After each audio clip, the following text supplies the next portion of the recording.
After 40,000 sales calls, decades as a top performer in the sales world, and working now with hundreds of entrepreneurs on their sales process, what I've realized is most people are overcomplicating what sales actually is. I'm breaking it down into the 5 key moves. And in this video, I'm going to talk about pre-call and post-call, which is almost as important as the sales call itself. So let's dig in.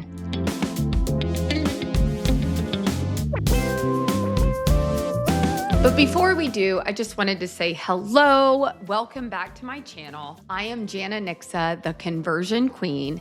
And after decades as a top performer in the sales world, one of the biggest things I see when I'm working with entrepreneurs is what they do with sales, is how they think sales is supposed to look versus how it looks when it's effective.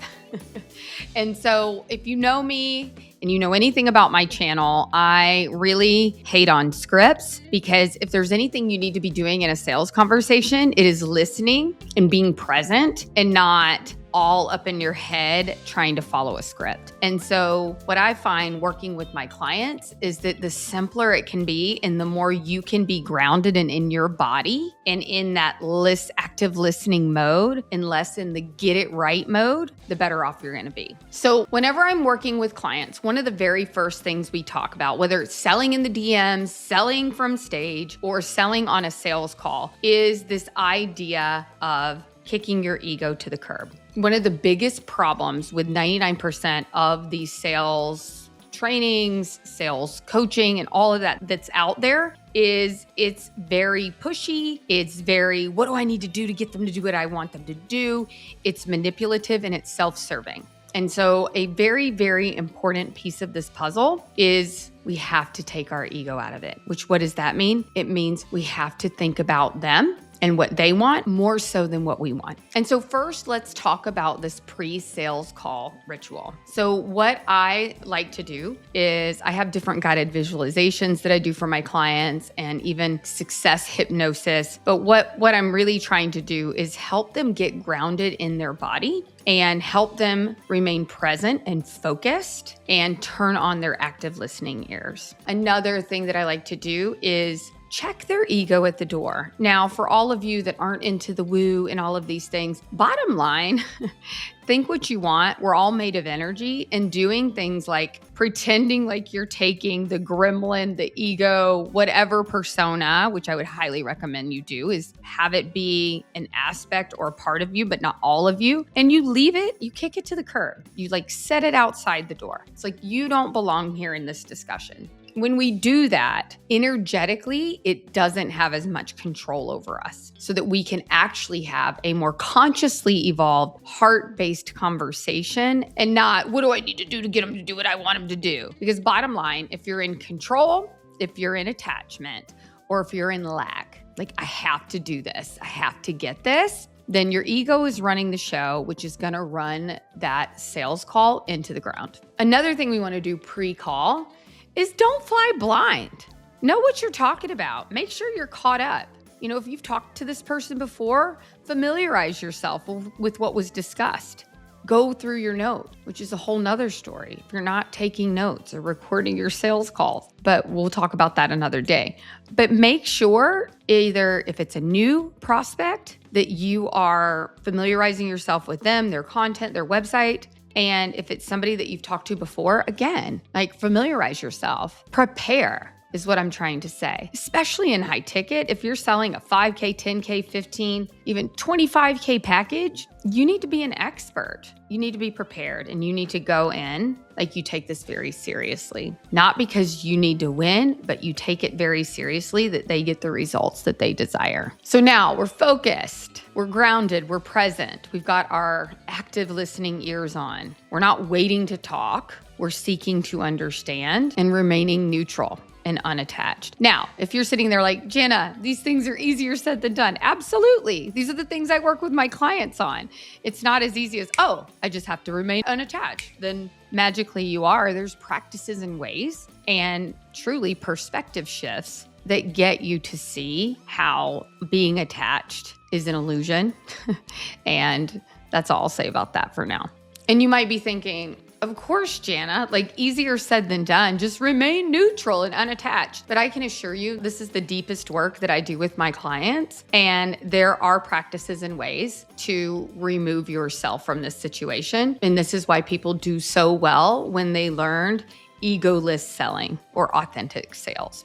But I digress. So now we're here, we're prepared for the call, we're in the right state. And so now let's talk about what are we really walking them through? So instead of following a script and trying to say the right things and get it right, how about instead we just go through a simple framework that just consists of 5 questions. And now I would encourage you to find your way of asking these. And of course, I have different specific suggestions, but the bottom line is you want to know what brought them to the call. Where are they at? Then the next logical question, treating it maybe even as if you're a doctor, just trying to understand a patient, is where would you like to go? What does success look like for you?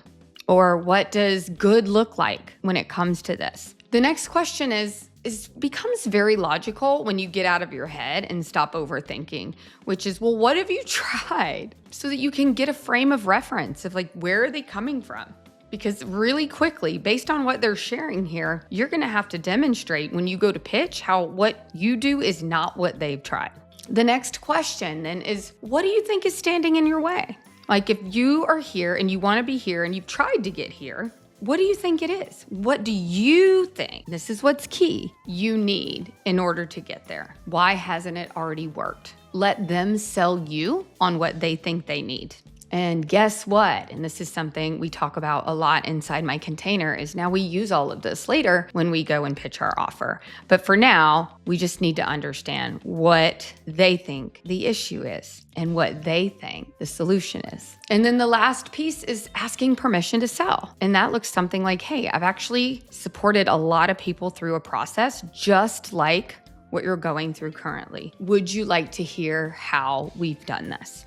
Would you like to understand how we've done this with people just like you? And bonus points if you can say, and don't ever lie, only if it's true, and people that have even tried some of the exact same things you did and got the exact same results. And with us, it looked completely different. So now before you even go into your offer, you're already demonstrating how you do it differently and how people have been in the shoes that they're in and didn't get where they wanted to go, but with you, they did. And so at that point, then you go into your pitch. And let me be clear, your pitch is not X amount of sessions, such and such modules, or a length of time. If you don't understand that that's not what an offer is, definitely comment below. I need help with my offer, and I will do a video on what a proper offer looks like that makes it easy to sell.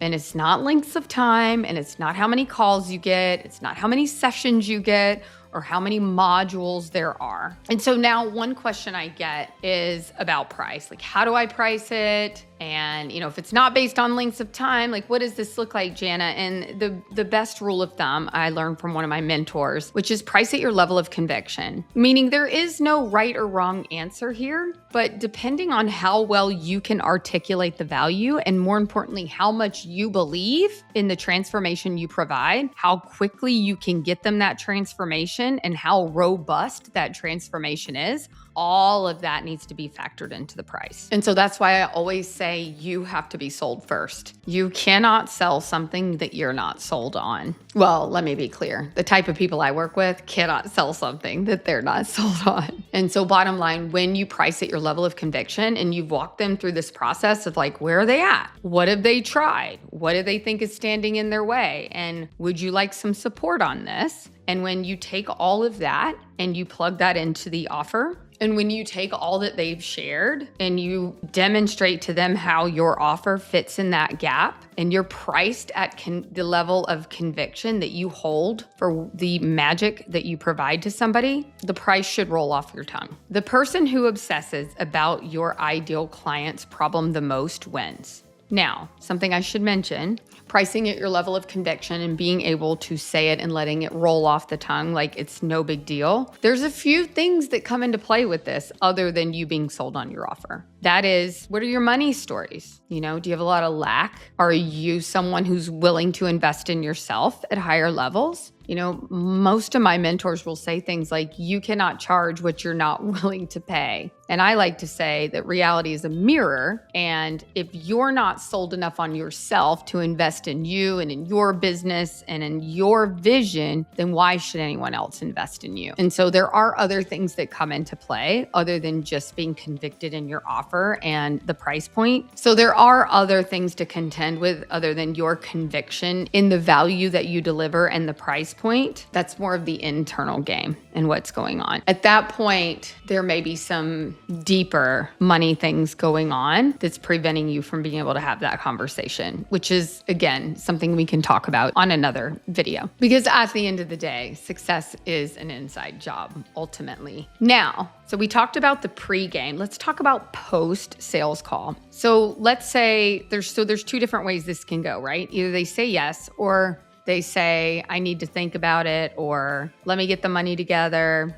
or no, right? And if it's a no, we want to clarify why and see if there's an opportunity to follow up at another time. And if it's a yes, we want to reinforce that yes by making the next 24, 48 hours, the onboarding process, the hand holding, like everything as smooth as possible. Because what you don't want anybody to do is regret saying yes to you. So red carpet treatment, make sure they feel seen, they feel held, they feel supported. And then for those who are either a not right now, which is what I consider almost all no's, or a let me get the money together, let me think about it, ask permission to follow up. That is one of the best things you can do to continue the sales conversation going. Because at the end of the day, sales is a process, especially in high ticket. There's so many people that for whatever reason, they needed to get the money together, they needed to have time to talk with their partner, or whatever the delay may be. Now, let me be clear, we're not talking about objections here today, but if at all possible, we want the call to end with either a solid yes or a solid no. But when we have that gray area, it's all about the follow-up. And if you don't have a solid follow-up game, or if you feel like follow-up is like weird and sleazy and pushy, then you're going to miss out on probably 50% of your sales, because the fortune, as they say, is in the follow-up, and nothing could be further from the truth. And so understanding how to do that properly and knowing how to do it in a way that you'll actually do and not feel weird about is key, because we can't do things like, hey, just following up. Hey, just checking in. Are you ready to buy my thing? And so if you want me to do something on follow-up, comment follow-up below, and I'll definitely go into more detail in another video. So there you have it. You have my pre-game, my post-game, and the 5 questions you want to understand and thoroughly before you could ever pitch someone your offer. Because until you know the answers to those questions and where they are, it's going to look different every time. So if you're struggling with this sales process, if you know that you're pulling out of the sales call before you really need to be, if you're not willing to go all the way with them, or if you're selling the features of your program and not the vision and not activating their desire, click on the link below in the description and I will audit your sales call for you. Book a call with me and we'll go through it together, and I will show you exactly where you're going off the rails and why. And as long as you're okay, I may be posting some of these on this channel for other people to see. So book a call with me and let's do it. If your sales calls are going off the rails and you're not sure why, and you're following some of the things that we talked about here, or maybe you just aren't sure how to really implement this into your sales game, click on the link in the description. For a short time, I'm going to be auditing some sales calls, and I really want to see where you guys are at. This is just a way for me to give back to my community. And so book a call with me and I will take a look at what you're doing, and I'll tell you exactly when, where, and why things are going off the rails. So check out the link in the description, and please don't forget to like, follow, subscribe, all the things, because what I really want in this is for people to understand that there's an entirely different way available to sell for consciously evolved entrepreneurs. And it has nothing to do with pushing, forcing, convincing, and manipulating. It's all truly done from a place of love, from a place of service, and the highest good for all. And I am on a mission to help more consciously evolved entrepreneurs understand this so that sales doesn't have to be the other S word and can actually be something that that you enjoy doing, because at the end of the day, it is one of the most beautiful things you can do for someone when you can walk them through the process of making the decision they already desire to make and helping them get out of their own way. So thanks again for watching, and we'll see you next time.